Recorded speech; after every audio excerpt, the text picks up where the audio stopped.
first thing I'm going to share with you guys is not going to be this training. It's going to be our back office. So when you get into your back office, this is something that we have exclusively for London Foster agents.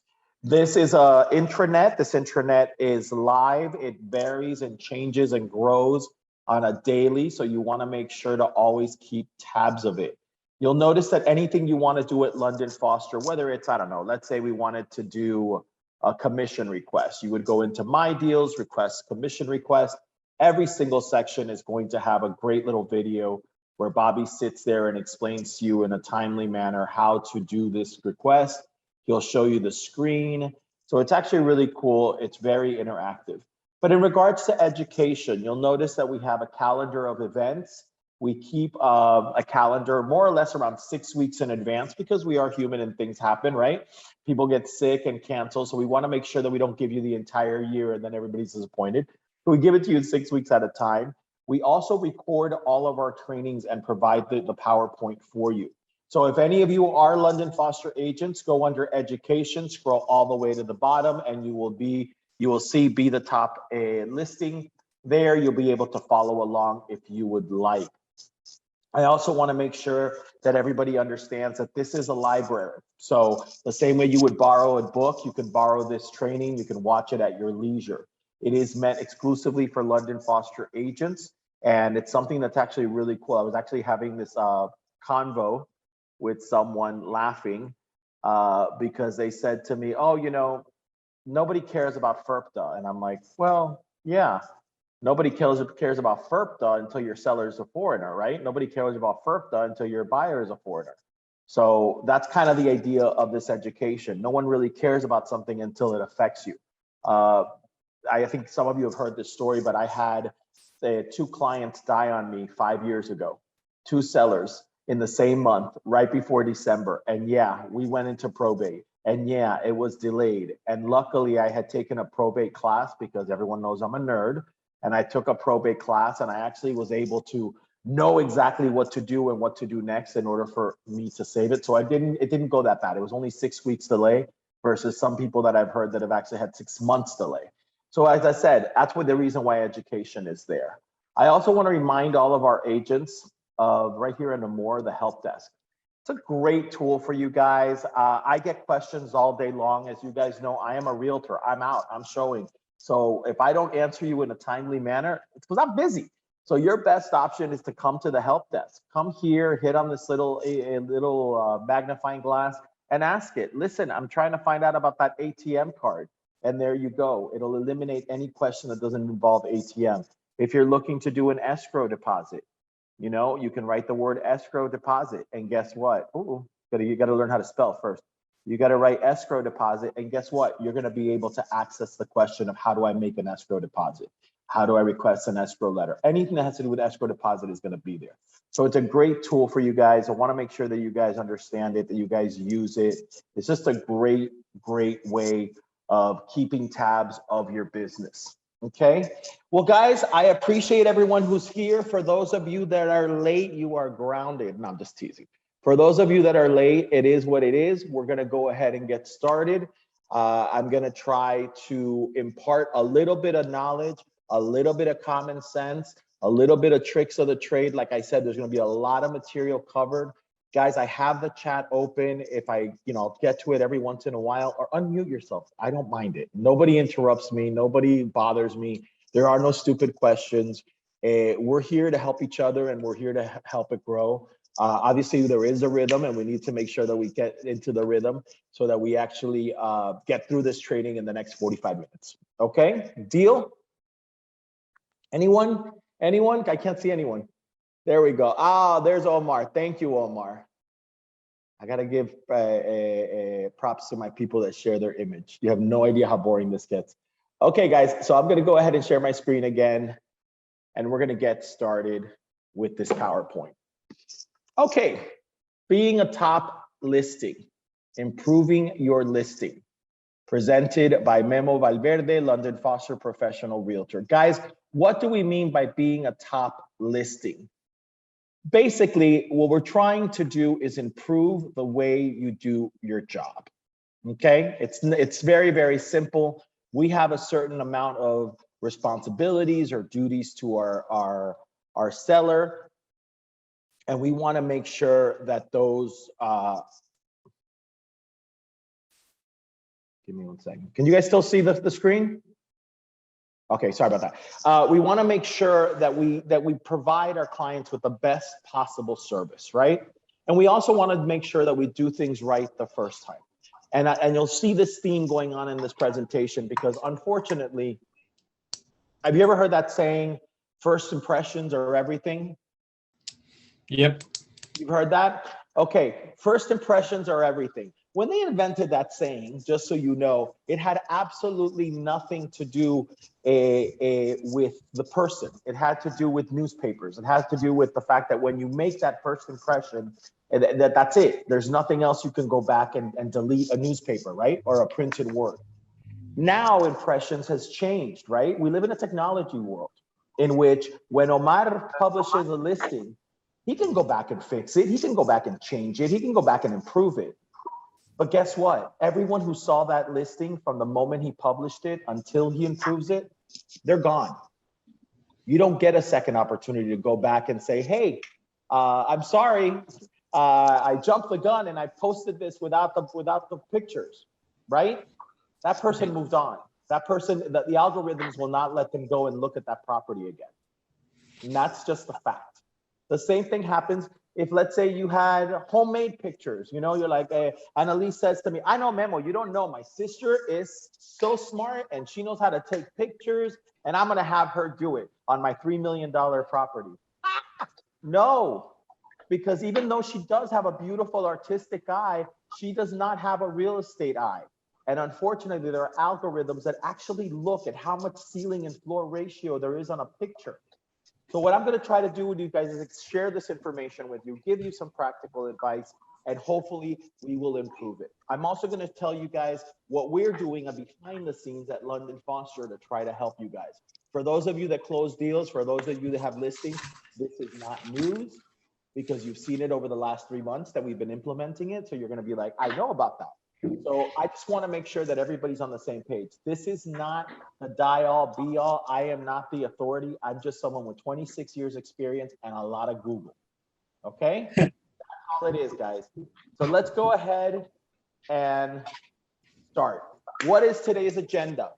We're going to talk about what we need to do prior to inputting a listing. We're going to talk about inputting the listing. We're going to talk about elements of success. And again, I just covered some of them. I just gave you the cheat sheet on some of them. Double checking your work and how to have internet success. Okay. First thing, guys, very simply put, and for those of you that are not muted, please do me the favor and mute yourself so that I don't. There we go. Today, it's about improvement, right? About making a commitment to your career. Guys, we're a brand, okay? So Memo Valverde, stupid looking face, dumbass name. You know what? I make an impression whether you like me or not. You're never gonna forget me. I'm the only one with this face. I'm the only one with this name. So what we want to try to do is always make a positive impression, so that that person that had that impression will always take that with you. Will they be your client? Maybe not. Will they buy from you? Maybe not. Will they sell from you? No, maybe not. But if you made a bad impression, they sure as heck are not going to help your career. Okay? Right here, London Foster is committed to helping our agents succeed. Learn how to correctly input your listings in the MLS is only one aspect of success. The goal of this training is to help you put your best foot forward when representing your clients. Again, it's not just about representing our clients, it's also about representing our brand. Let me try to make this a little bit smaller so I can get out of my way. Here we go. Prior to inputting a listing, we want to go over some of the things that we must do. Some of these are logical, some of these are scary, some of these are like, really? I need to go that far? Yes, guys. Anytime you input a listing into the MLS, you must have a listing agreement. Memo, you don't understand. See, the seller is my second cousin twice removed, and she's in Argentina, and she hasn't signed anything yet. then you don't have the right to put it into the MLS. Not only will you be fined, you could be fired, you could actually lose your license. We take a contract very seriously when we join an association, saying that we will not do it. Absolutely, London Foster will find out. Absolutely, London Foster will take down the listing. A seller's disclosure. Is there anyone here that doesn't know what a seller's disclosure is?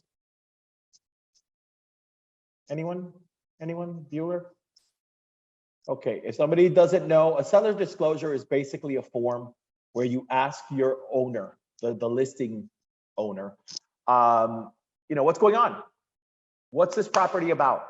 We must have a seller's disclosure if we're going to put that listing on the web. Guys, never find out at the last minute that this person knows about some major damage and your deal's gonna fall apart. A copy of financial records if it pertains to a condo. Oh, Memo, I don't really need that. Yes, you do. Guess what? They're gonna ask you for it. Guess what? If you provide it before the negotiation even starts, then you are gonna be able to weed out the people that are like, oh, well, I need the building to have this much because I won't be able to qualify. A copy of any application requirements for the condo or the homeowners association or anything that you need to facilitate the job. If Annalise is coming to buy the property, do I want to make her job hard or easy? Easy. The easier I make her job, the more likely she will be to get things done. Now, if I provide her with the seller's disclosure at the last minute, guess who's that's on? Me. Floor plans, surveys, any documents from the seller. Oh, the seller replaced the roof 3 years ago. Do you think that's important? Absolutely. You want to have that ready. Why? Because they're going to ask you for it. If you have a survey of the land, if you have any kind of floor plans, any improvements, any permits, anything that's going to be a roadblock, make sure you get that. Inputting the listing. Simply put, we have to create a new listing, right? We need to upload pics. We need to upload floor plans, upload the documents. By documents, I mean if you have the notes of the building, absolutely put them in. Everything you finish, make sure you save it as incomplete. Never make it live. Does that make any sense to anyone, or is anyone kind of looking at me like, why are you saying that? Why can't we just put it live? Anybody? No one? Annalise, give me a nod. So you're the one I'm looking at. Guys, when you have a listing, if you don't have it complete, and by complete, I mean, oh, I don't know if it's a HOPA. Oh, I don't have the maintenance. I don't have the taxes. If the listing is not 100%, save it as incomplete. Get the information, upload the pictures, upload the documents, make sure everything goes out. Why? Because the moment you make it live, it gets shot to hundreds, not dozens, hundreds of websites, including, yes, Realtor, Trulia, Zillow, right? Guess what happens? They don't update live. They update every week. That's basically what they do. You're like, really? Yep. If you've ever made the mistake, and some of you, I'm sure you have, if you've ever made the mistake, you will be like, oh my God, why isn't Zillow updating my pictures? Why does my listing still show $699 when I changed it to $725? Because they don't care. Guys, let me pause this for a second. Let me pause this thought for a second because I want to make sure that we make something clear here. I want to make sure that we do something clear here before. Oh my God. Here we go. Okay, can everybody see me again? Okay. I get this question all the time and it's fascinating to me because nobody seems to understand it. The multiple listing service, MLS, is a search engine. It's meant for agents to look up properties, to filter from 1 million properties to 3. That's the function of the MLS. Does anybody know what the function of Zillow, Realtor, Trulia, any of those are? Anyone? Anyone alive? Unmute yourself. Tell me something. Come on, MJ. Somebody tell me something. Ricky. Buyer leads. Buyer needs. You would think, right? Who was that? Tato? Yeah. Tato. Yes, Tato. That's great answer. It's great in theory. You are 100% wrong.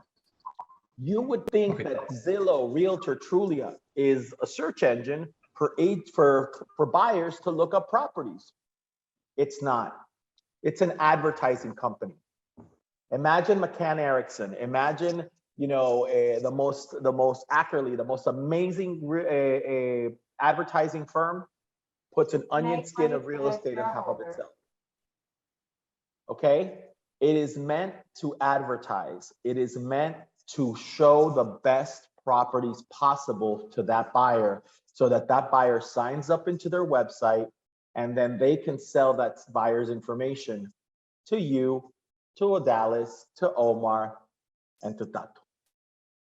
That's the purpose of Zillow. It is not meant to connect buyers and sellers. It's not meant to connect buyers with properties. It's meant to cost agents money to do it. Now, with that logic, let's think this through. And Tato, I'll use you if you're going to mute yourself again. Tato, you're buying a beautiful 2-bedroom, 2-bath in ¿qué te digo? Coral Gables, right? You're super excited by it. Okay? But I send you 3 properties and all 3 of them have no pictures. Or I send you 3 properties and all of them fall outside of the area that you requested. What's your reaction going to be to me as your realtor? You're going to be like, dude, this guy's a loser.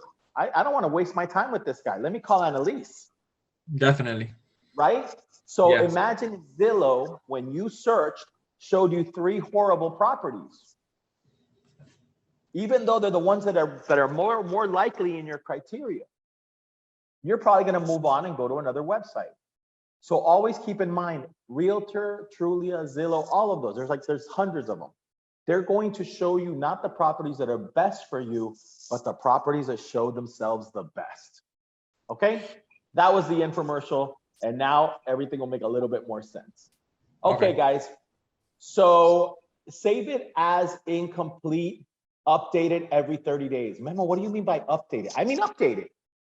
Maria Julieta has this beautiful property. It looks amazing. She put 26 pictures up. And guess what? She's getting no traffic. Then she talks to Omar, and Omar says, well, Maria Julieta, the first picture you put was of the bedroom. The best thing about that house is the yard. Rotate those pictures, update the price, change the wording. Anything that you change, it's going to flag it in the system. The algorithm's going to go, hey, hold on a second. That dead property of Maria Julieta's, guess what? She changed the pictures. She added some text. Let me promote that one a little bit more now. So know to update every 30 days. Guys, I can't even tell you, but this happens all the time. Make sure your contact information is right. I've been doing this a long time. I see a couple of people nodding their heads. Guys, I've been doing this a long time. And we seem to be the most stubborn people in the world, realtors. We seem to be the most stubborn people. No, I need 3 phones. I need one for my business and one for my family and one for my third cousin twice removed because I don't like her calling me on my business phone. Guys, get rid of your phones. Have one phone. I know, Memo, the thing is that I don't like having a London Foster email. Okay, don't have it.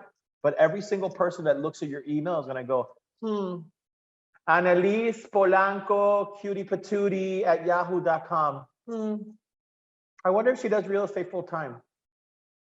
Guys, if you don't want to have a London Foster email, that's your prerogative. But I can tell you, if you have a London Foster email, it brands you. It happens all the time with agents. They open up their account at the association with their personal email. Annalise, what's your personal email? Annalise Polanco at Gmail. Okay, and what's your work one? Well, I only use that one. Okay, good. You don't have a personal one?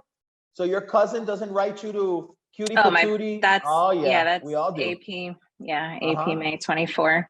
Which one did you open your association account with? Do you remember? Annalise Polanco. Good girl. At Gmail. Good girl. But most people don't, because most people haven't opened up their email. Guys, have you met my mother? It matches.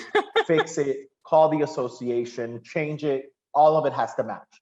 If for some reason they see that there's 2 emails, one for the association and one for your account, they're going to block you.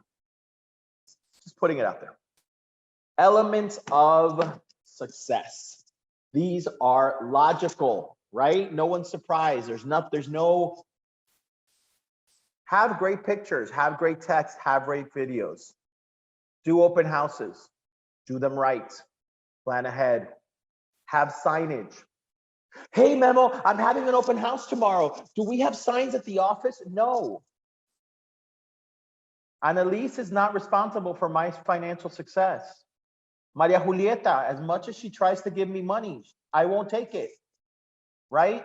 We are all responsible for our own signage, our own success. I wouldn't want to use Annalise's signs. My signs have to be better than anyone else's, right?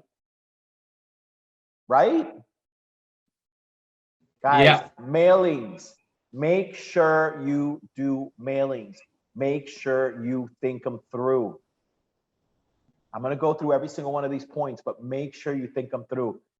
Mailings are not for everyone. Not every listing merits mailings. And I'll give you the both sides of that argument. Print material.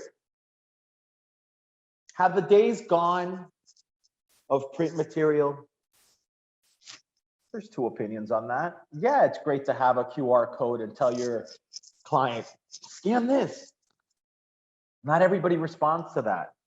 If you've got an 85-year-old like my father, he can barely open his phone, let alone look up a QR code. So know your market, know the options, have all the options available. Let's go into taking great pictures. And again, guys, I know this is small, bear with me, but all of this is available to you on londonfoster.net. Pro photography, always hire a professional photographer. I don't want to have this 3-hour argument with you guys.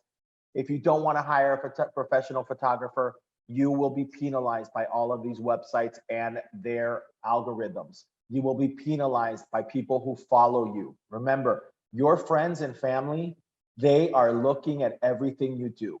So when you list a property and it has a picture taken with an iPhone, they know it. It's instinctual. Make sure that whoever you hire is using HDR technology. It means high definition resolution. To explain it in layman's terms, every time they take a picture, they take 3 pictures. They take one that's underexposed, overexposed, and regular light. They merge the 3 pictures. That is why when you look at these HDR pictures, you're like, man, it looks nice outside and it looks nice inside. I can never accomplish that. That's because it's 3 pictures in one. Ask them for examples of their work. No, Memo, you don't know. This guy's second cousin's neighbor's brother is a friend of my brother's neighbor, and he's a professional real estate photographer. Yeah, no, there is no license to be a professional photographer. Okay, make sure you see some of their work. Make sure they're using HDR. I love this, and it's simply because it's very romantic, it's very moody, and it calls the attention when you're using social media. Make sure you get a moonlight effect or utilize the nighttime effect. It's just amazing. It makes the property look very dramatic. If you don't know what I'm talking about, go to londonfoster.net under vendors, under photography. You'll see I use photography. They offer it. I think it's like $50 to do it. And basically what they do is they get a day picture and they change it to look like night. Doing a trial run or storyboard for your photo shoot. Guys, this is the oldest trick in my arsenal. If any of you know me, you know that I'm a little bit OCD, and this is what I do. I show up an hour before the photographer, or sometimes I show up the day before the photographer, and I do his job. I go room to room taking pictures of what pictures I want. Remember, these are professionals. They know about lighting, they know about angles, they know about HDR, but nobody knows your listing better than you. So even though he might think, oh, listen, I want to get this bay window because it's amazing. You're like, yeah, but then I lose a picture and what I'm trying to sell is that chimney. Create a storyboard. Take the 30 pictures that you want, walk him through it. He'll tell you, listen, why don't we do this? Why don't we do that? Okay? It's an old trick, but it really saves you time and you're going to get an opinion from someone who really knows what he's doing. I'm not saying that I know more than the photographer, but I do know what I want more than what he does, right? So always do a trial run or a storyboard. Prepare the property. Guys, it's logical. Open the blinds, open the curtains, turn on the lights, turn on the lamps, declutter. No, but Memo, I want it to look like a bathroom. So I want all the little towels and the soaps and the little cozy for the toilet paper. I want it all there. Does anybody care about the cozy on the toilet paper when they're buying a property? No. They care about the finishes. They care about the tile. They care about the marble. They care about the state of the bathroom, right? How much light does it get? So why would you clutter that bathroom with items that are personal? Take down personal property, guys. Nobody needs to see that you got married last year or that the seller got married last year. It can turn someone off. Simply declutter, allow clear spaces. I always say this about the kitchen. There should be nothing in the kitchen. And when I say nothing, I don't mean a coffee maker, a toaster, anything that you have on a counter is deterring from the beautiful counter space, from the line of sight. So get rid of it. Take a minute and assess the room. I mean, this isn't rocket science, right? But assess the room. Memo, no, you don't understand. Like, this is a multi-function room. So it has a bed, and it also has a dresser, and it also has a futon, and they have a Norditrack. Anybody know the answer to that one?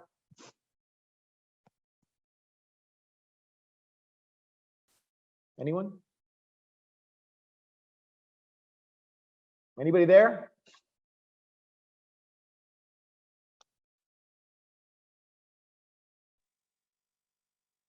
Is anyone there?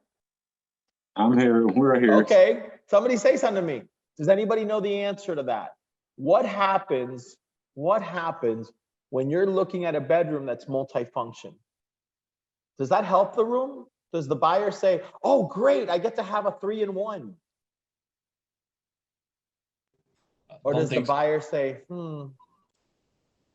yeah, I never thought of that. I probably won't have room for my gym stuff.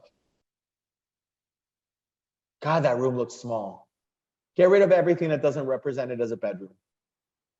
Oh, Memo, we use it as a home office. Should we stage it as a bedroom? Yes.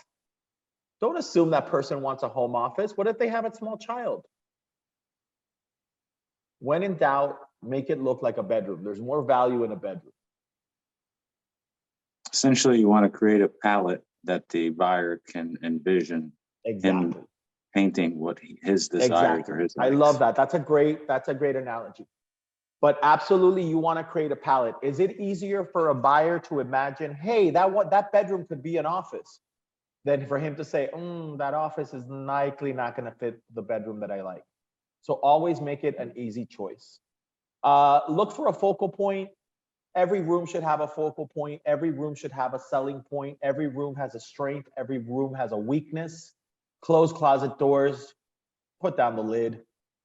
In regards to taking a photograph, like I said, use a professional photographer. If you refuse, oh no, Memo, I don't have the budget. Oh, Memo, it's a short-term rental. Oh no, Memo. There's a couple of tricks you can do. Now, if you've ever been inside a bedroom, the instinctual way of taking a photograph is to stand in a corner and take a picture of the opposite corner. It's just the way that our mind works. We think it's the best angle. We don't want to take the picture head on. It simply doesn't look good that way. It kind of gives you tunnel vision. So the best way of doing it is step into the corner, take a couple of steps away from the corner, okay? Use a tripod, use a wide angle lens if you have one. Always use horizontal, never use vertical. Hold the camera at your belly button. What? At my belly button? Yes. Why? Because our instinct as human beings is to try to put the camera over our head and take a picture because we're like, the floors are gorgeous. Guess what happens? That algorithm and the brain, all of a sudden it starts saying, that room is kind of short, or vice versa. If someone squats down too low and they take the picture, it's like there's too much ceiling, the algorithm will do it again. Belly button is the perfect site because you're gonna have the same amount of floor and ceiling. Food for thought. Again, all of this entire column will be eliminated if you're using a professional photographer. Edit photos to eliminate noise. What does that mean? That means that if, for instance, you had the owner standing on the corner of the picture, crop it. If the room looks kind of messy in one side because you got all the elements, crop it. It's not a big deal. Edit the photos to make them look brighter.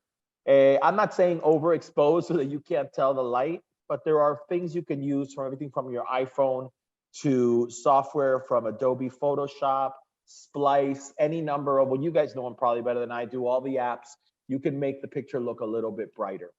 Remember guys, it's a fine line between making it look good and misrepresenting. So if you're in doubt, don't do it.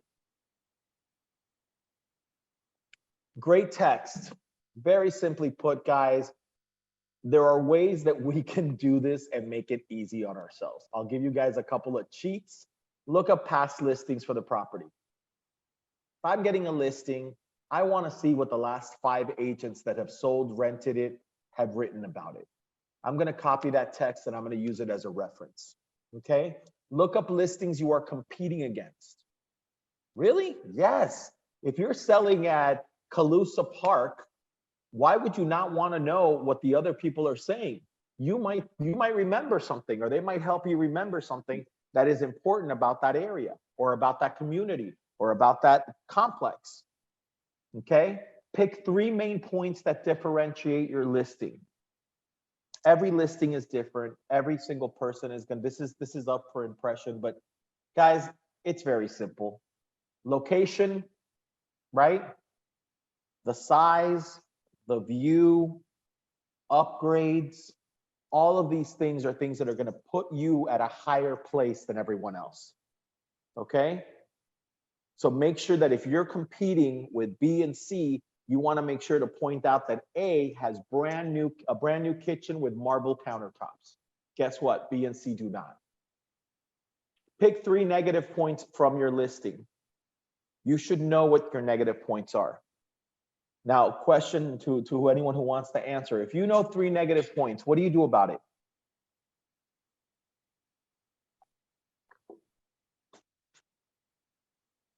Anyone? You know 3 negative points about your property. The question is, I'm sorry, the 3 negative points about the property, you want to know as a realtor how to attack that in your listing and disclose it? Because no, I'm asking you if you have a listing that has 3 negative points, what can you do about it? Tell the owner to repair it. That's a good one. I like that one. Tell the owner to repair it.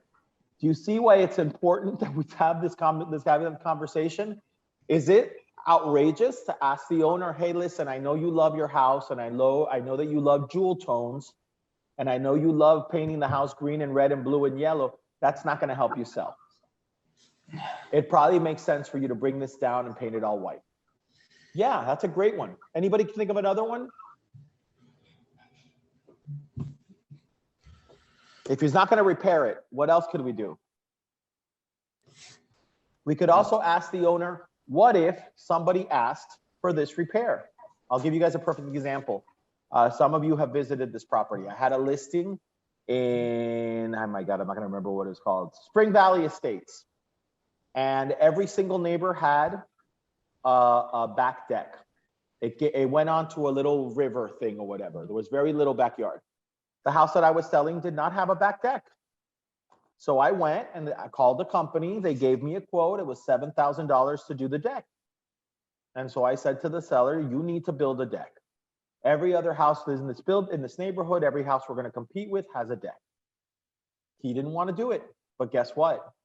He was willing to give a $7,000 credit to anybody who sold it. Anyone who bought it. I put that in the notes. Do you think it helped me sell? Absolutely.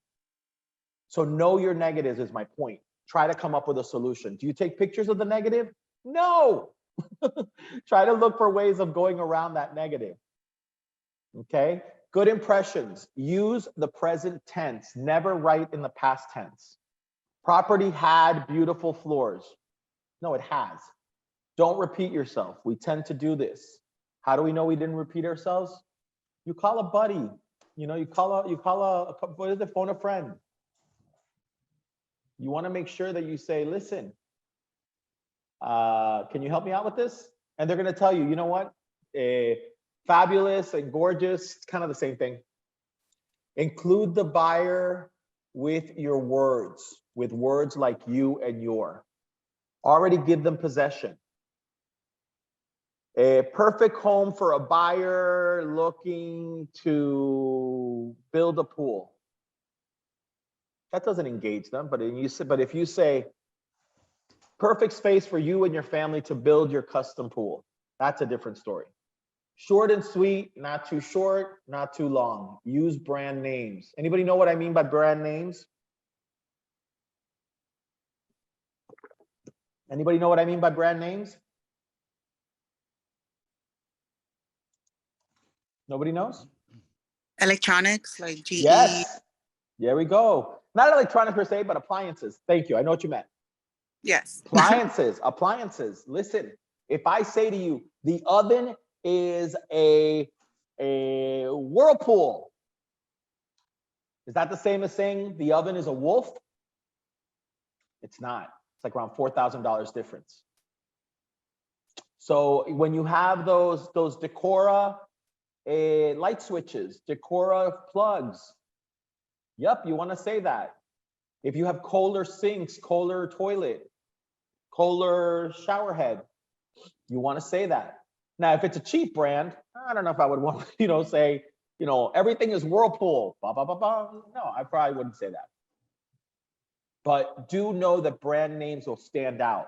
And what you're telling the person without telling them, have you ever seen that TikTok that says, tell me you're a lazy person without telling me you're a lazy person? Well, it's kind of the same thing. Tell me you're a luxury, upgraded, beautifully kept home where the seller cared about the property without telling me those things. That's how you do it. Keywords. Use keywords that generate interest and drive traffic to add. I'm going to share some with you guys. These are not the all and be all. Let me introduce you to something called Google. Guys, Google it. Google keywords that help you with Zillow, with Realtor, with Trulia. They change, they vary. I'm going to share some. Try to include it in your text, and I'll get into that a little bit more. Let people use their mind. Describe the room to promote excitement. 3-bedroom, 3-bath. Not a lot, right? Versus me saying, principal room is an ensuite with a beautiful exit to a large deck where the owners can enjoy the inside and outside. Other 2 rooms are on a Jack and Jill layout with gorgeous custom-made closets. Again, help them build an image in their mind. Always triple check your work. Listen, call a friend. What am I doing here? Sorry, guys. There we go. These are the words to include. I'll read them out to you. You guys can read them to yourselves. Are some of them good? Yeah, some of them are good. Are some of them weird? Anybody see any weird words? Anybody see any weird words? Moving condition. I wouldn't put that. And the word, no, the words to, no, I'm talking about the words to include, not the ones to Okay, avoid okay. on the left Okay. side. But thank you. Luxurious, captivating, impeccable, stainless. I love those. Remodel, beautiful, gentle. Gentle? Basketball? Yep. These are the words that Zillow uses because what they realize is that these are the words that are going to be descriptive. These are the words that are above and beyond. Does everybody have a basketball court in their house? No. No, right? Not everybody. So you're like, Memo, how in the world am I going to include basketball? Well, I'll tell you a little secret of what I do. I write large TV room, perfect for watching the basketball game. Guess what? I just included the basketball.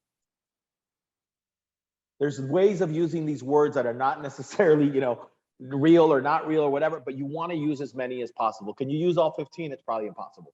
Pergola is the one that I'm having a hard time.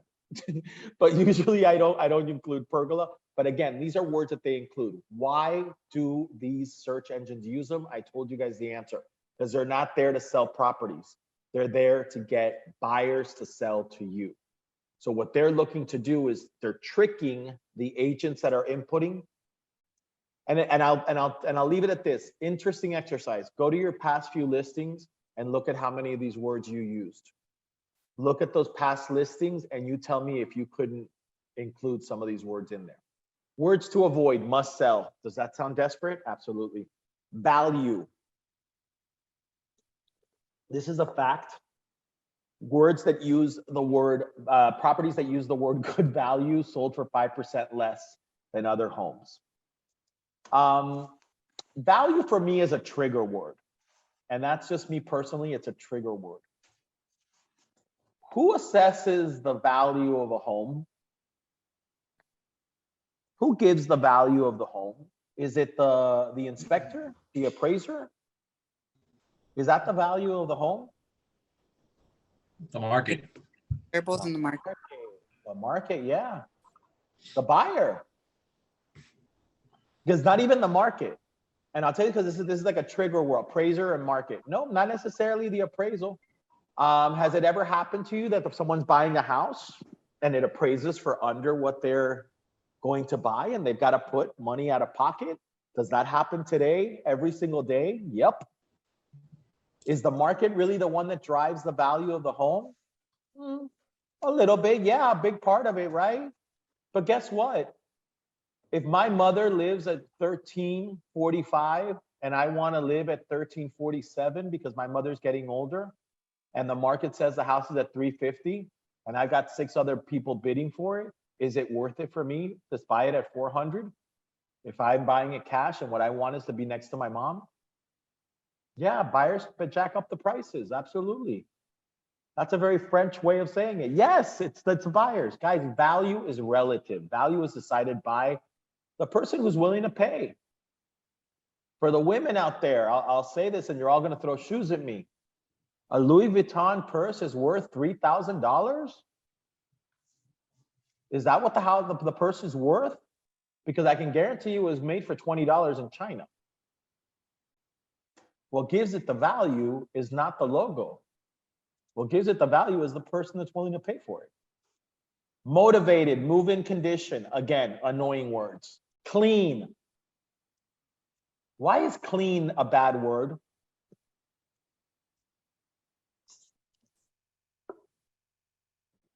Anybody know why clean is a bad word? Because obviously it's really dirty. Exactly. Let me, it's who was that? Tato. Tato. Yeah. Tato, I don't know your life, right? What Yeah. you consider clean and what I consider clean might be totally different. So if you put the word clean in my head and I'm looking at these pictures and I go, this guy's nuts. This place is nasty. They got 3 cats, one sitting on the counter.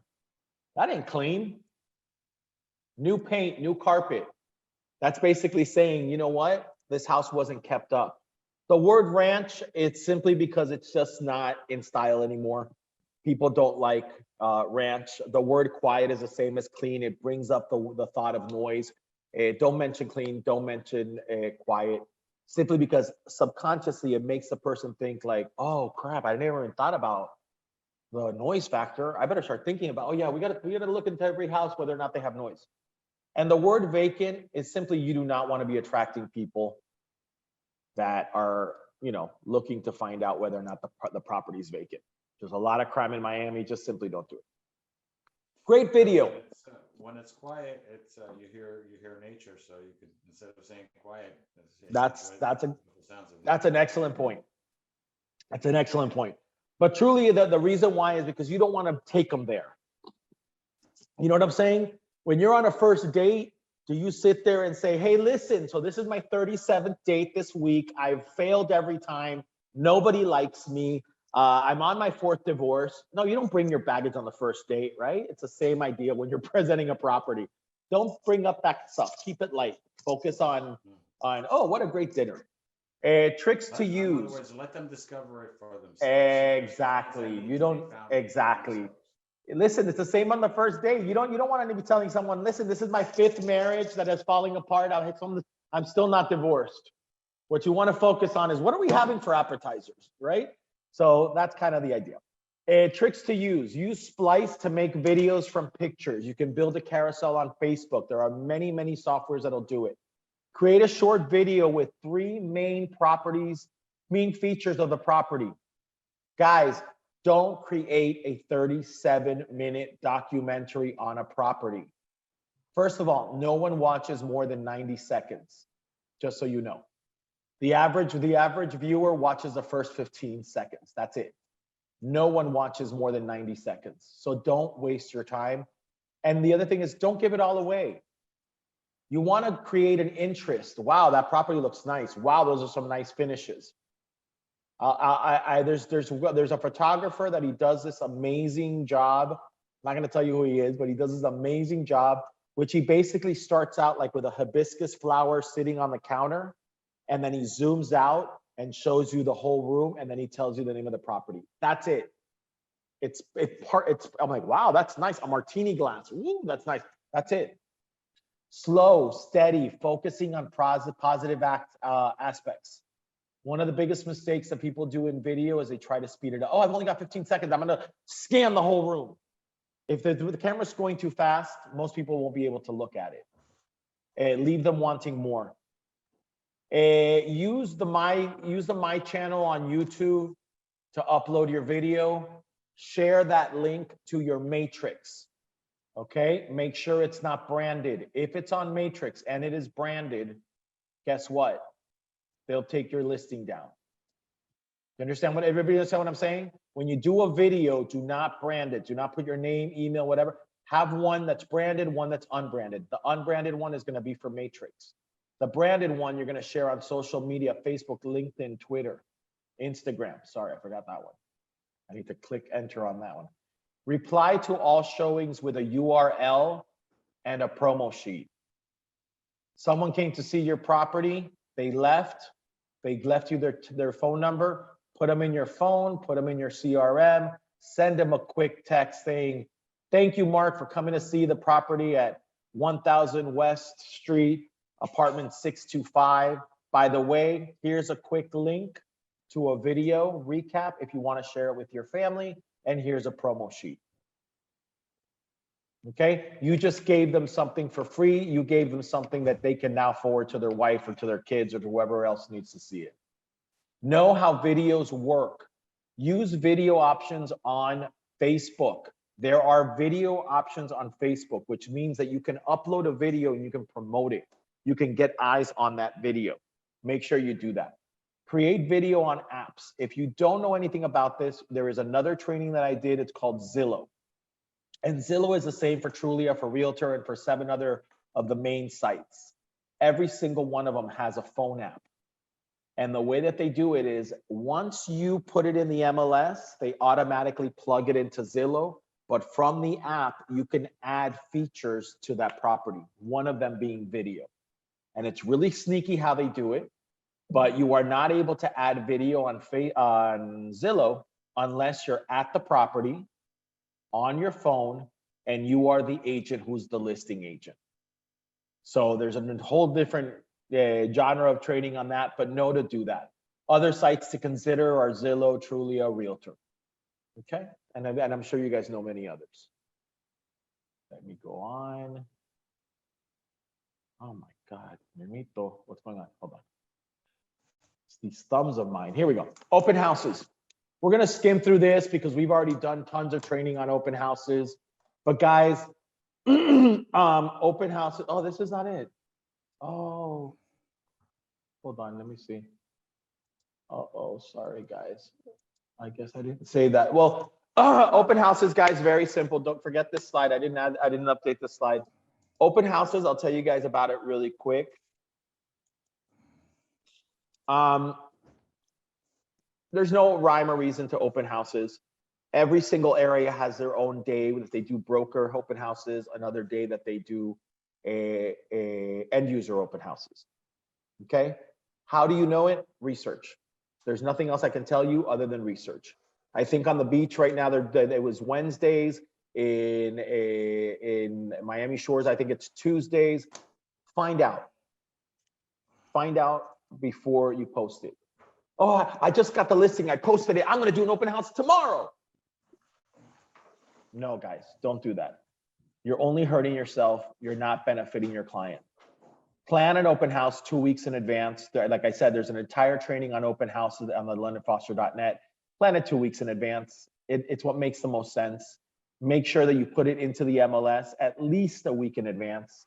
Make sure you have everything you need in order to do the open house. And that includes your signage, your yard signs, your directional signs, your welcome sheet, your sign-in sheet, your promo sheets. You want to do research on that property. You want to have comparables, things that have sold, things that are on the market, things you can do, agents you can call right there at that open house and say, hey, listen, I've got a client. Can I send them to you? Because if Annalise has a house three doors down and hers is a 4-bedroom and mine is a 3-bedroom, and my client comes in and goes, I wanted a 4-bedroom, I now know who to call. And I guarantee you that Annalise, as long as my buyer buys, will be happy to do a co-broke, right? Sorry about that. I don't know why I didn't update that one. Okay, signage. I can't say this enough. Then I'll tell you guys a story really quickly, but I can't say this enough because I have paid the price for it. Follow the rules. Check the rules, the restrictions of the signage in the area for posts, for directional signs, for banners, for anything. I got a listing. It was on Collins Avenue. I think it was Collins and 80 or something, 70 something in Collins. And I had the brilliant idea of putting up a banner on the banner on the balcony of the property. Why? Because it was better than paying for a billboard. I went, I paid for it, $250, put it up. Within 3 days, I had $350 worth of fines. It is not permitted to do that. I didn't know. Now that the joke was on me because I had to go back, take it down, whatever, pay the fines, etc. Just find out what the restrictions are. If you go to londonfoster.net under marketing, under yard sign, under your signage, you can design the sign there. You can also look up, there's a link that'll help you look up per neighborhood what the restrictions are. If you still don't find it, go to code compliance in whatever area it is. If you live in Coral Gables, anybody here live in Coral Gables? Who's got money? Who lives in Coral Gables? Okay. For those of you that don't live in Coral Gables, Coral Gables has a restriction, and I forget what it is. I think it's 6 inches. Is that it? So the sign can be, no, it's 12 inches. So it can be 3 by 4, 3 inches by 4 inches. That's it, 12 inches. That's how big the yard sign is. Think about that for a second. That's half a page. That's all you can put as a listing sign in Coral Gables. And like that, there's many other neighborhoods. So just know it. Guess what? Because the fines are huge. And you're going to waste money, and you're going to look stupid, and you're going to embarrass yourself in front of the seller. Order directional signs, guys, are huge. I'll be happy to share with you guys some pictures of mine. Create your own, make yours different. Just, we have the ones that you see here at London Foster. I like doing my own. I like being a little bit different. I like, popping and not having a boring sign, because then people will look over just because they like the sign. Allow 2 to 3 weeks. There's nothing worse than doing an open house and not having your signage. It's like, might as well not even do it. Make sure the open house signs and yard posts are there. The H signs and the yard posts, if you look under vendors, you can buy those also. So, oh, Memo, I'm having an open house and I don't have a sign and I don't have a post why are you doing an open house? Wait a week. The world's not going to end because you wait a week. Remember, guys, this isn't just about selling a property. You're selling your brand. You're making sure that when your client steps out of that house, because they're going to go to the Aventura Mall for 2 hours while you do the open house, that when they come back, you have a report of, I had 16 people come to the open house because I did everything right, versus, well, maybe next week when I put my sign up and when I do this right, you're going to lose that client. Direct the eyes to you. This is something that I did for the very first time in that my last listing. I put up a giant QR code. It's kind of like a spike in the ground that goes right next to your yard sign, and it has a QR code.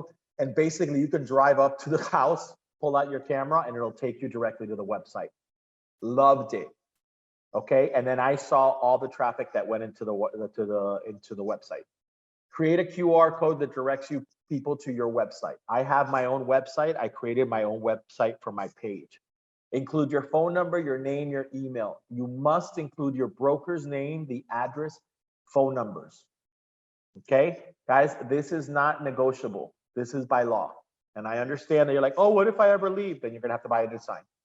It's a cost of doing business, but you must have your broker's name, a phone number, and physical address on anything that you advertise, anything you mail, anything you print, anything you put up on a yard sign, any banner, anything. You must have it. Mailings.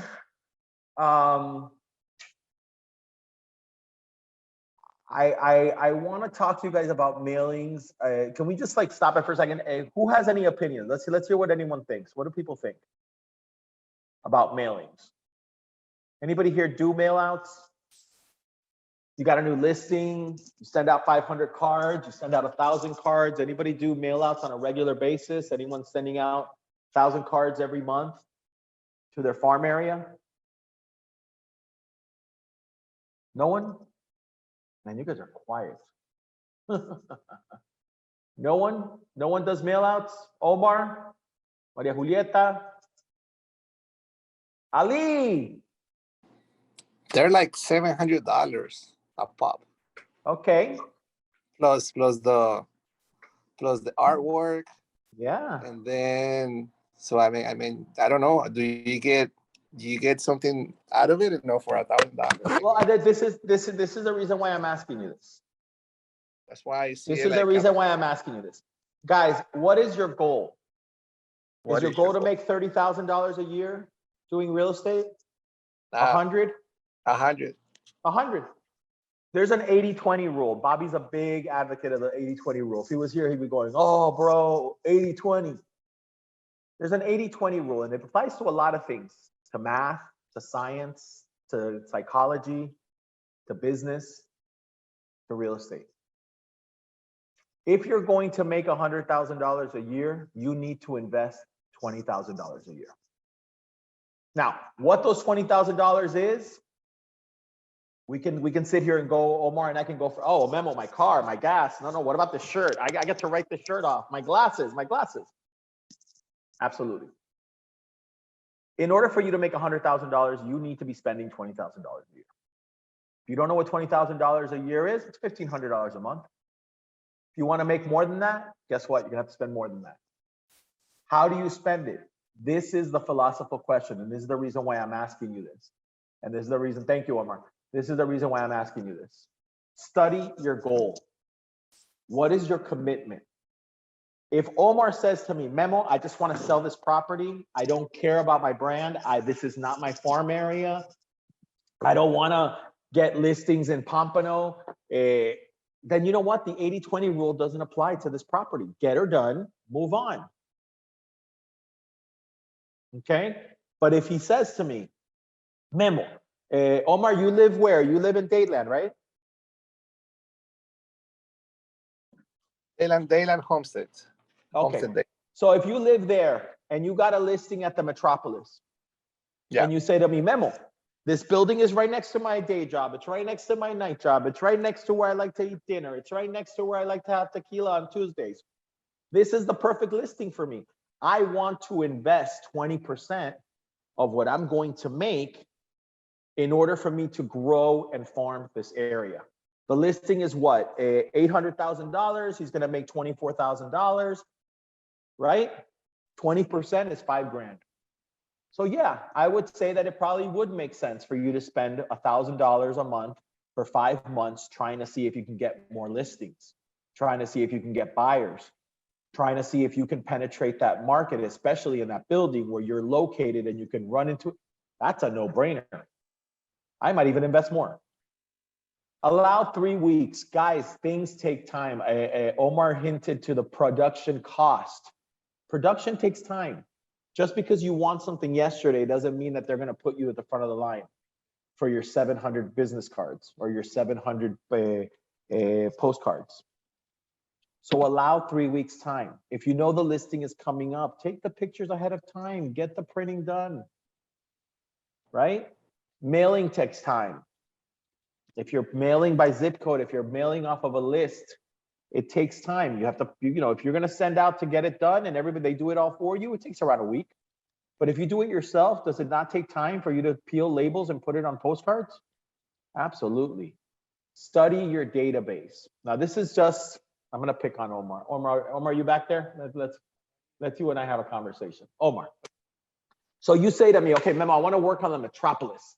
They got 700 units. I love this building. It's easy for me. It's easy money. But I'm going to send out a postcard to every person in that building. And I'm going to go to you. No, wait a second. Should you send it to people who just bought the house, the apartment a week ago? No. People that bought a year ago? Probably not. So you might create a criteria where you say, Memo, you know what? I want to send everybody at least one postcard. Good. The second postcard, I'm only going to send it to people that have lived there for 3 years or more. Why? Because it makes more sense that they might want to flip the property. Yeah. Okay. And then the third one, I'm only going to send it to people that have 5 years or more. It makes, you know, what I'm saying is study your database, get to know who it is you're mailing out, because it doesn't make sense to mail out everyone, right? Someone who just bought a property last week, they don't need a realtor. They got one. The guy that just sold them the property. Even with this market, even with the craziness of this market, no one just finishes moving, fixing the toilets, fixing the sink, and says, okay, honey, we've been here 30 days. Let's get out of here, right? So know who you're dealing with. It's just a matter of logic. Study your database. Mail to people who make sense. Guys, use QR codes. I used to hate them. I used to make fun of people. Guess what? COVID taught everyone in the United States how to order food because of a QR code. Use them. Put them on your postcards. Put them on your mail outs. Put them on your business cards. Link to your website. That QR code should be taking people to your website. You want people visiting your website. You want your SEOs. You want them doing searches, not on Zillow, on your website. Include it in your auto signature. Offer your services on this postcard, not only as a seller's agent, but as a buyer's agent. Have something that's a call to action. I saw this the other day and I just thought it was genius. It's I mean, you're gonna kill me because I don't remember who does it. I know it's on my site. If you go to memo.londonfoster.com, I think there's something that says like there's a quote or something, or like tell me the value of my property, and I don't remember what it is. You can call the association. But basically what I started doing is I started sending that via text to everyone I knew. And it's a service where they type in the address and guess what? They send them a little quick review of their property. A CMA, I'm sorry. And I did nothing.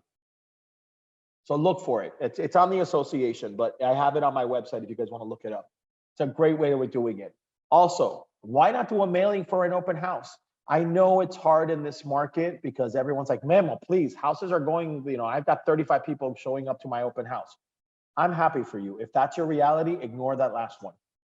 But some of you have listings that are still stuck. I know Homestead is not doing as great as everyone wants it to.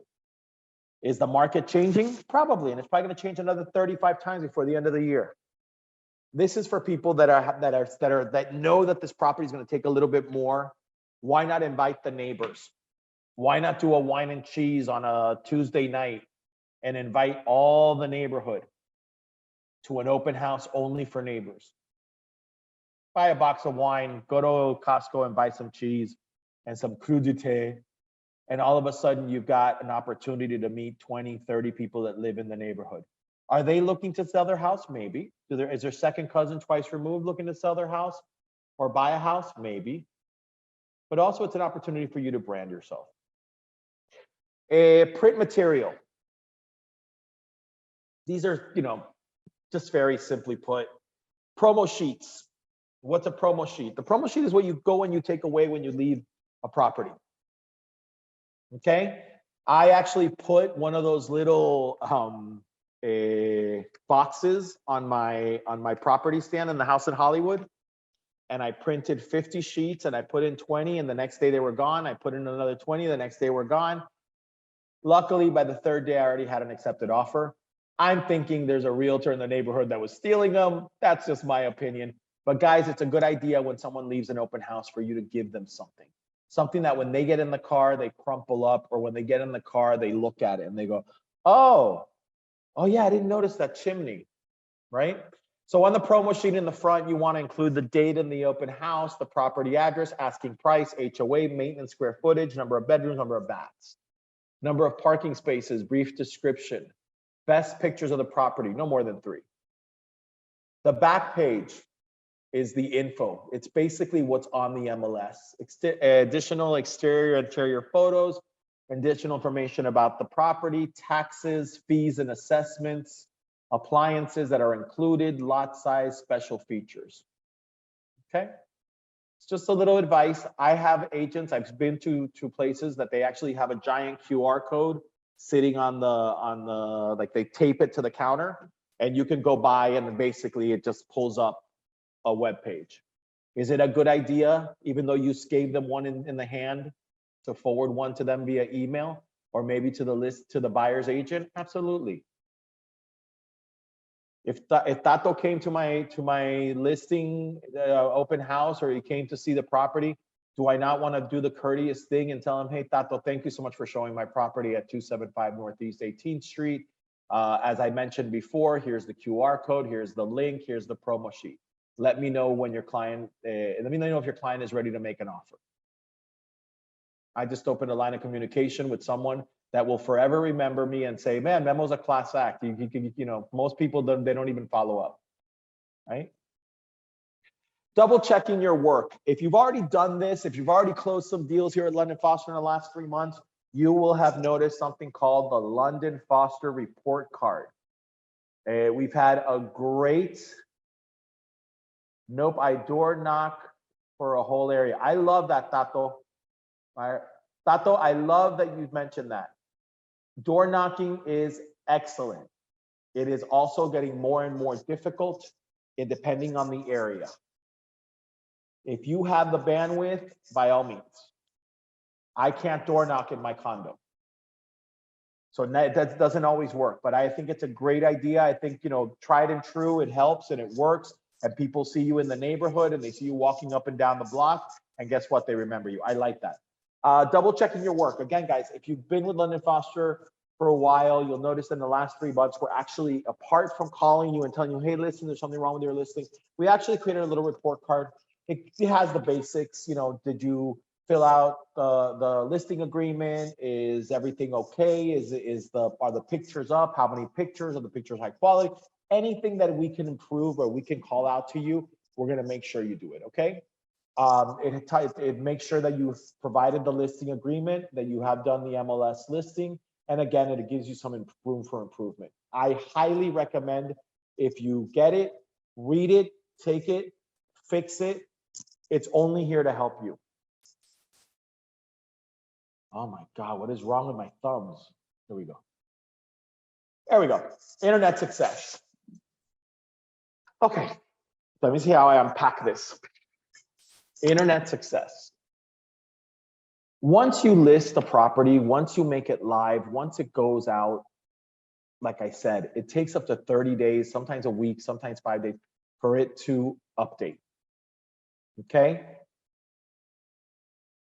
I highly recommend this exercise because it's only going to improve you as a realtor. Google your listing, Google it often, see what sites show up first. Make sure that everything is coming up the way you want it. Make sure that your name shows up. Make sure that it's the pictures you want. Okay, look for updated pictures. Look for text to be correct. Review any updates. You want to make sure that when you share, and this is just my personal opinion, I don't want to share things from Truly, a realtor, and Zillow. They've got enough money. If I'm going to share, I want to share from my website, from memo.londonfoster.com. I will look up my property 1513 Adams, and that's the one I'm going to share. So make sure that when you share on Instagram, Facebook, well, Instagram, you can't link it, but Instagram, Facebook, LinkedIn, Twitter, always try to bring things back home or to your website or to the website you created for that property.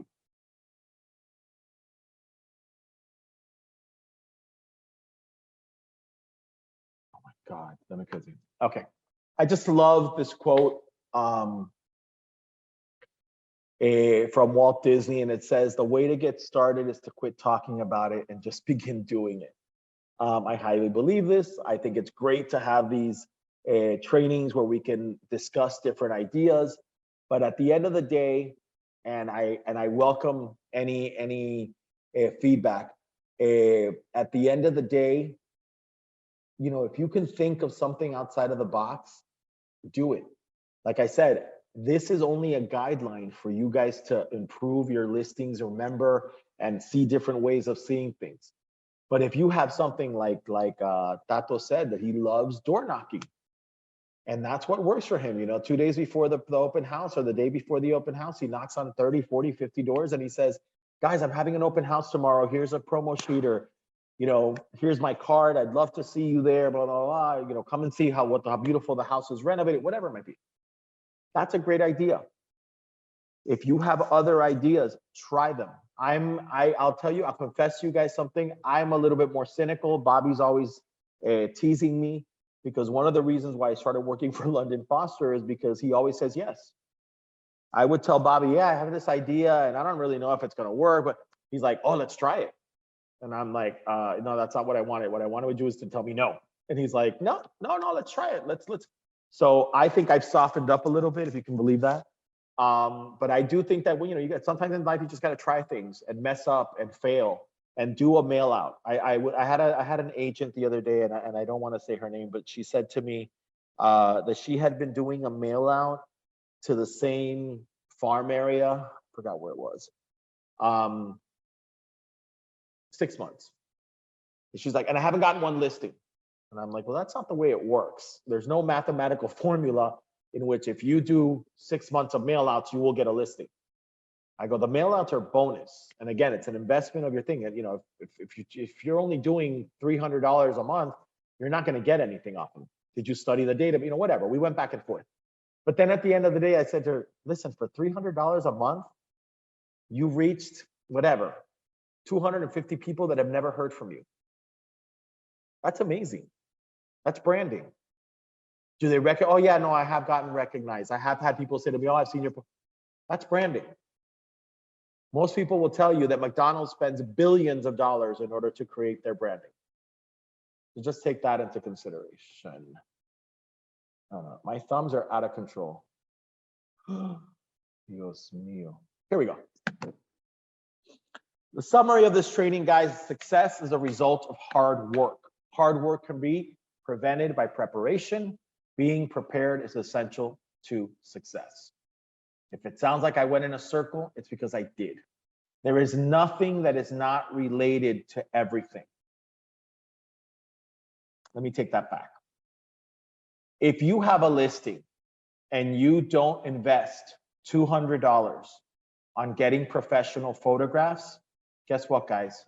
Every agent, every buyer, every seller, every relative, every second cousin twice removed, every Facebook friend from high school that looks at any of your listings will say, huh, Memo's a mediocre realtor. His property looks mediocre. He sells mediocre. He doesn't demand a higher playing field. This is where he is. This is the kind of realtor that Memo is. That's branding. If you have a listing and the listing doesn't sell, does that make you a failure? No. Like I had someone that asked me the other day, should I take this listing? The person wants to sell it $60,000 over asking. I said, why not? Why would you poo-poo an opportunity to be on the MLS, to be on the top 500 websites, to promote yourself as a brand, to show a beautiful property? Is it overpriced? Yeah. Does that mean that no one's going to buy it? No. Ever heard of the saying, there's no bad publicity? It's the same idea. Now, if somebody tells me, I'm gonna list a property $1 million over asking. You can't take nice pictures. You have to misspell every word in the text, and I won't let you show it, and you can't do an open house, and you can't advertise it. Then no, yeah, I wouldn't take that listing. But if I have the opportunity to show myself in a $7 million property, doing an amazing video, looking like a big time realtor, improving my brand, absolutely. I want to thank everybody for attending. I'm going to open this up for questions. If anyone has any questions, you can share them in the chat. You can unmute yourself. And let's see if anyone has any questions or any comments on today's London Foster Pro training. Thank you, Memo, for such an amazing presentation. Can you hear me? Thank you, Omar. Yes, of course. And I thank you for participating and sharing your image, as I do to the lovely Miss Annalise. I appreciate it. Guys, you have no idea how boring it is to look at my face. I sit there the whole time and I'm going, is my hair too fluffy? Do I look terrible? Yeah, that's exactly it. I spend the whole time doing this in my mind. Does anybody have any questions? Some feedback. My feedback is that I think that there are very many methods of promoting the listings and your brand, and you just gotta find your niche, feel comfortable with what you want. Some people don't want to knock on doors. Some people do want to knock on doors. Some people want to cold calling. Some people want to do mail outs, but the tools are there. You know, you do gotta set a budget, set the time, and test it out. You have to. I'll expand on that, because I love that you said that. I agree 100%. I love the fact that Tato is door knocking. I've been doing this for 26 years. I'm done with door knocking. I'm not telling you it's ever going to happen again, but I can tell you that if I can fight it, Tato, I'm going to fight it with all my gut. I'm exhausted. I'm 60 pounds overweight and I can't be running around Hollywood knocking on people's doors. Okay? That's me. That's where I am. But you're absolutely right. What I would take it a step further is that whatever you do, be it open houses, be it your listing, be it photography, be it your text, be it door knocking, guys, be the Moe Shandong of whatever the heck you're doing. Don't be Schlitz beer. So Tato, if you're going door knocking, let me give you some suggestions. You're going door knocking, get yourself a London Foster branded shirt. Okay, get yourself a name tag. Dress the part. Show up with a folder. Show up with a folder that says London Foster on it. This is an old trick. I had a mentor that she would show up with a folder that said Corcoran on it. Didn't say anything else. And they had nothing inside. That was the big joke. The big joke was that it was full of empty papers. And she would show up and that would be like a barrier. Guess what? Because Annalise is blind as a bat and she can't see my name tag. But when she sees my folder that says London Foster, then she's like, oh, you're a realtor? Because if somebody's looking through that peephole, they don't know you. And Tato, you might be the best looking guy, clean cut, super decent, really nice person. But to the person outside, the person inside, they're going, I'm not opening the door to you. I don't know you. So make sure that you're in the gear is my point. You know, what are you leaving them with? Is it just, hi, nice to meet you. Here's my business card. I have an open house on Tuesday. You know, or maybe take a couple of minutes and, you know, pick 25 houses and do a little report on each one. Go to RPR and do a little report and you leave them with a gift. Listen, I'm inviting you to the open house. Here's a little postcard on it. But I also put together a report on your property. It's inside that little envelope. Here's something for you. Talking about old school, oh my God, you can imagine how old I am. I used to do sales in the Hamptons. And I used to send people a book. And it was like a little Zagat's guide. If you're not from New York, you don't know what that is. It's basically a restaurant guide for the Hamptons. And they're expensive. They're like 30 bucks. And so I would pick everyone in this neighborhood in the Hamptons that I was doing, trying to farm. And I would knock on the door and I would give them one. And they'd be like, oh my God, this is so nice. I'm like, yeah, yeah. And it was branded and it had my name on it and everything else on it. And you know what? I did get a couple deals from it. Not a lot, but a couple. I got a buyer and a seller. But again, it was what I was looking to do. Does anybody else have any questions or any feedback? Memo. Yes. Quick question, man. How do you deal with old people that are super attached to their house and they don't want to get rid of it? Ah, Tato, that's a good one. This market is seeing that when I say old people, Tato, I'm old. Tato, listen, I'll tell you what it is. Some people are priced out of selling and some people are just priced out of buying. And it's just simply the reality. People that are over a certain age are not going to sell their property. They're going to die in that property and their kids will sell it. So, because it's just the reality. They sell the house for $600,000 and they can't buy anything for $600,000. They'd have to move into a condo, which is half the size with no room. And these people have lived in their property for 40 years. So there are those people that are simply, they're going to be impossible sales. If you want to keep on hitting your head against the wall, dale. But the truth of the matter is that most people that are in that predicament can't do anything about it. Now, if it's a condo, there are different factors there. Why? Because condo associations go up, assessments go up, and even if your house is paid for, even if you don't have a mortgage, your cost of operation is going to go up year after year after year after year. I actually read a study the other day that said that in Miami, in Dade County, the average condo should expect an assessment of $1,000 per, what was it? Was it $1,000 per year? No, $3,000. It was only like that, $3,000 per year, which came out to $500 a month. Think about what you're saying there. So I have an apartment in the Miami Beach. I pay $600 maintenance, and I have to start saving up $500 every month because every year they're going to come up with an assessment of $3,000. Wow. And as you know, they don't come up with an assessment every year. They do it every 3 years, and it's $9,000. And you have two options. You either pay it up front, right? And you get the discount, or you pay it over the next 2 years and you have to pay interest. And guess what? 3 years later, now they do one for $10,000. And that's just the reality of life. If you lived in a single family home, do you not have a cost of operation? Does your roof not have to get changed every 25 years? Absolutely. Do you have to renovate your kitchen? Oh, no, my kitchen is gorgeous. I spent $100,000. I'm not renovating it. Okay. If your kitchen is 10 years old, guess what? Maria Julieta is not showing it because her client wants a brand new kitchen. My advice to you is tread lightly with people that are older and offer them something else. Don't tell them you're trying to sell their property. Tell them, listen, I'm an expert in this area.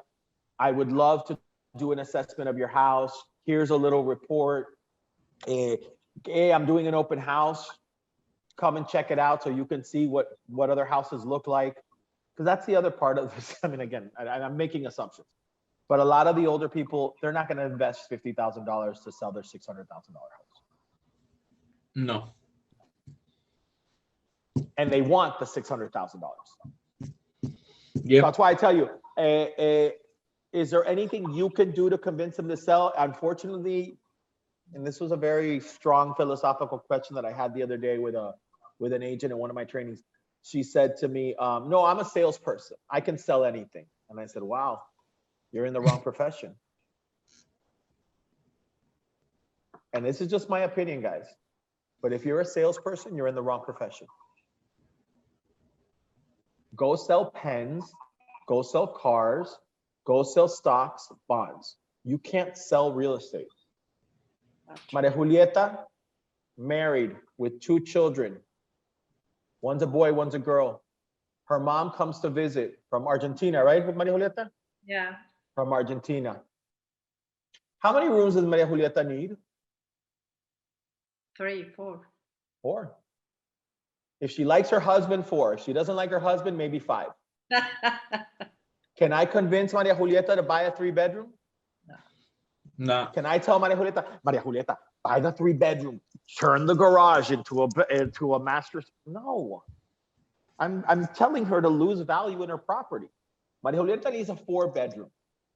And no matter how many 3-bedrooms I find that are beautiful, with a pool and with this and the toilet talks French and whatever other things that I might try to convince her, I can't sell her a property that doesn't fit her needs. Can I sell her a property that's $800,000 above her budget? No. I mean, unless she's crazy. Yeah, she has to have a pain, something that's really motivating her to sell. No, She has no real exactly. motivation. But that's my point. Like you can't sell real estate. You are liaisons. You're someone that connects point A to point B. But I can't change real estate. I can sell you a pen. Maria Julieta says to me, Memo, I'm done with pens. I never want to use a pen again. I will find a use for that pen. And Maria Julieta will say, Memo, I'll take 3. Because that's how good of a salesperson I am. But I can find another use for that real estate. I mean, for that pen. I'll convince her that the pen is something to fix her hair with. And next thing you know, Maria Julieta's working her pens inside her hair. But I can do that. I can't do that with real estate. I can't change the use. I can't change the size. I can't change the location. I can't change the view. And that goes back to the point of what you were talking about, older people. There's not much you can do if they're priced out of the market. If they want to continue to live in Coral Gables and they're like, well, maybe we'll move into this condo that's half the size. You can't get a condo in Coral Gables for less than $800,000. My advice is tread lightly, create a relationship, become the expert for them, reach out to them, bring them a gift, bring them something. I don't care if it's a pastelito or if it's a report or if it's an article that you saw about how the market is changing, whatever. But yeah, it's a difficult one because they don't even see and I'll tell you because I see it all the time. They don't see the value in selling. What's the point of selling and cashing out and making $1 million if with those $1 million, I have to lower the quality of life? Okay. Any other questions? Anyone else?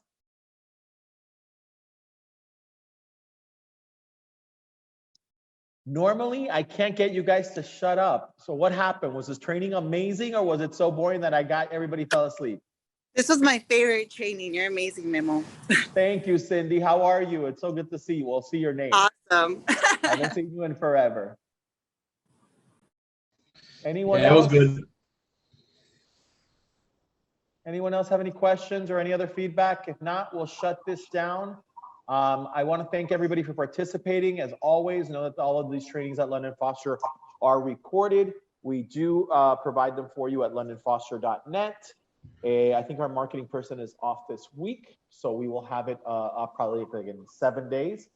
I want to thank everybody for participating. I thank everybody for the nice comments. And I always love doing these trainings. I'm surprised everybody's so quiet. Annalise, man. Ali, Antonieta. Look, I got a lot of OGs in here. It's so nice to see you guys. Well, at least see your names. But I thank everybody for showing up. And hi, Cindy. Looking great. Cindy was the first person I met at London Foster after Bobby. It's a great to be with you guys. And I hope that you guys will use some of these tools. And, I mean, I hate to say this in such layman's terms, but raise the bar. That's what we're trying to do here, guys. It's very easy to fall into the middle. It's very easy to fall into the average. Let's raise the bar. Let's try to do something better. That's all we can do. That's all we can do to differentiate ourselves from everybody. I wish everybody the best, and we will see each other soon. Take care, guys. Thank you.